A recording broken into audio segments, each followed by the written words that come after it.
Welcome to Burlap Teachers. Enjoy the video. You start by validating prerequisites: battery, power, and software.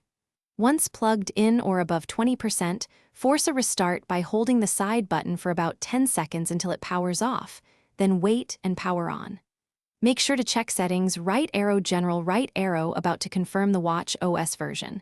Outdated firmware often causes touch misbehavior. While you do that, note whether touch fails on the whole screen or only edges. This observation directs the next, more intrusive steps.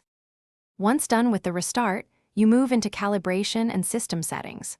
First, toggle wrist detection off, wait 30 seconds, then enable it again to reset sensor logic. Next, open accessibility and adjust touch accommodations or relevant touch sensitivity options. Slowly increase or decrease values to see immediate effects. If touch still lags or reads wrong coordinates, unpair the watch from your phone and repair it. This rebuilds the OS connection and often resolves persistent calibration conflicts. You finish with the decisive actions. Back up your watch, then perform a factory reset if repairing did not fix touch issues. This restores default calibration. After reset, verify touch before restoring data. Also, inspect the display for dirt, trapped moisture, or a lifting bezel. Clean gently and reseat any loose glass if you can safely.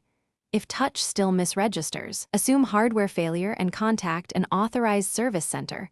One key troubleshooting tip: if responsiveness changes with pressure, it's almost certainly a hardware fault.